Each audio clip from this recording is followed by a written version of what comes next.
Pentwater's lucrative lumber industry came at a price. Hundreds of schooners and steamers traveling out of the harbor took on the chance of storms and other accidents. The A.B. Ward illustrated that danger, lost with a deckload of shingles in April of 1870. The U.S. Grant had cordwood when it left the channel in 1878. Mate Christian Herndson died trying to row a line ashore. Crewman Fred Larson tried to ride a hatch to safety but was lost. A local man rescued the captain, and 2 other crew rowed a cabin to shore.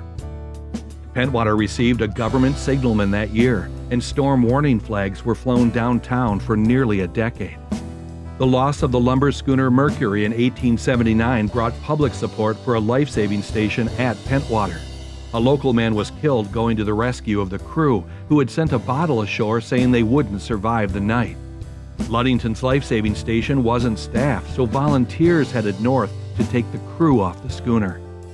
By 1887, Pentwater finally had its own team of lifesavers, but its staffing levels would fluctuate over the decades. When the worst storm of the century hit, they had a skeleton crew and their keeper was on leave.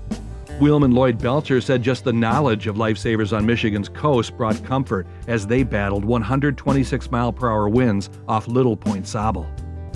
We knew there was a Coast Guard up Ludington. Of course, there was a Pentwater too, but I don't think they could have got out to us anyway. It was too rough. The waves were 20 feet high, I guess, and snowing, and I don't think they could have reached us. Coast Guardsmen from as far away as Holland and Manistee arrived on site, searching for 2 missing freighters, 2 ships aground, and 2 overdue fish tugs. White Lakes men found the Novadoc, but the team couldn't get their equipment to the beach, and Pentwater's surf boat wouldn't start. The crew on the Novadoc watched the starboard lifeboat float away, and the port boat had crushed their cook when it collapsed into the stern cabin. Novadoc's engine room was frantic as they fought to keep the propeller turning. Second engineer Fred Chessel had his firemen work as a team to keep the pressure up in the boiler. One man had to hold the door open, the fire hole door open. The other guy bailed the coal in. He did that on one boiler. There's 2 fires on each boiler. He did that on one boiler. The other 2 men did it on the other boiler. You must remember that we were going through the worst storm that ever happened. And that boat was rolling like a cork on the sea. It did everything but turn upside down. And you can imagine what it was like in the fire hall with that boat rolling the way it did. The William Davick had rolled over in 200 feet of water with no survivors. The Annecy Minch was ripped in 2 by the storm, and no one was spared. Bodies were coming ashore, including the cook on the Novadoc. First Mate Captain Dick Simpel had his face badly cut when a wave knocked out the windows in the pilot house. He was pretty close to the glass when it broke in the wheelhouse, and it just missed me. I was lucky, but he was the worst one. He got the brunt of it, and then the water came right in with it. So it was quite a mess there for a little bit. Simpel had survived over a dozen shipwrecks. This accident was his 3rd on the Novadoc alone.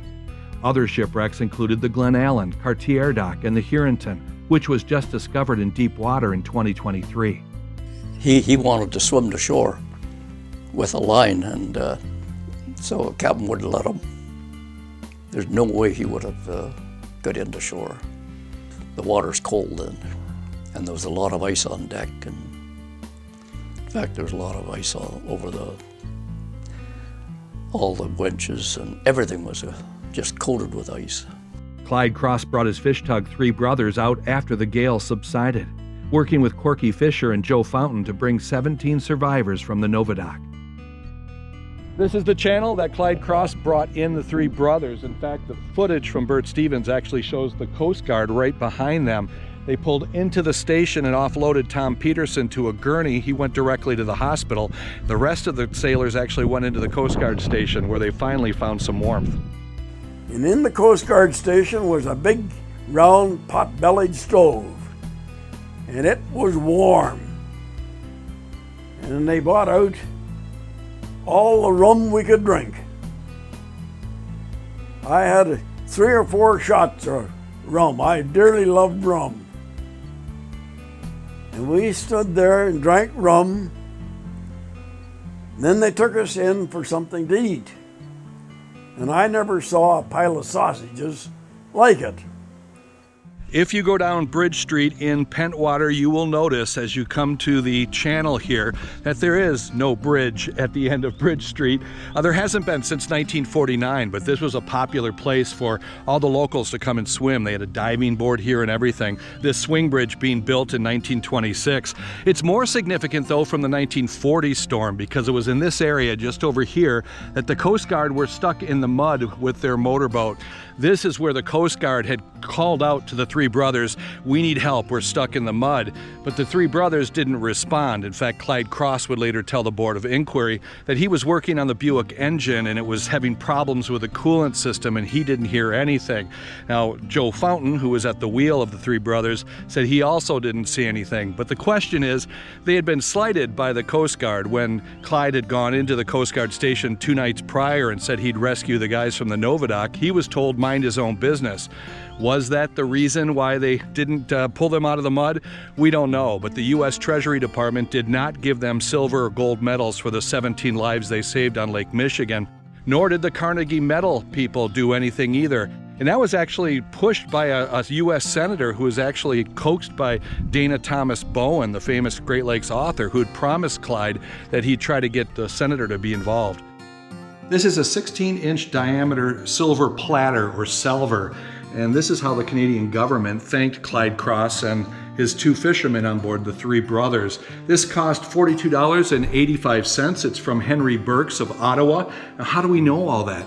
That's because of the incredible amount of paperwork and signatures that were required just to get not only the platter, but also 3 checks of $20 each to the crew. It also had to make its way to Pentwater, Michigan as well. 15 days after the storm, Coast Guard brass held an inquiry at Pentwater Station. Clyde Cross, Joe Fountain, and several Coast Guardsmen were called in to testify on what happened in the many rescues of the Armistice Day storm. Ultimately, the unpreparedness of Pentwater and the poor response to the Novadoc's crew led to a temporary freeze on promotions for Alfred Christofferson, whose gold medal rescue of the crew of the Runnels at Grand Marais was taken in consideration. He would retire with honors as a lieutenant in the Coast Guard in 1946. The 71-year-old life-saving station here at Pentwater was finally closed and torn down in 1958. It's now a very cool park, and if you look really closely, one of the old pieces that is still here is the weather station tower. This is where they would have actually had the storm warning flags that flew for the 1940 storm. There is a lot more information available on that storm and the dramatic rescue on Lake Michigan. Check out my documentary, Safe Ashore, for more from the survivors and the Coast Guard's only rescue from the Novadoc. Wheelman Lloyd Belcher's story is also a full chapter in my book, The Wheelman, which includes Lloyd's survival in World War II from a Nazi bomb attack on his ship. Captain Simpel's rescue of the ship's mascot on the Huronton is a favorite chapter in my book, Howling Winds, and a full free podcast on the Armistice Day storm is featured at shipwreckpodcast.com. You'll also find a chapter on the messages sent from the schooner Mercury in my book, Bottled Goodbyes. Thanks for sharing, and please like and share this video with friends who love maritime history.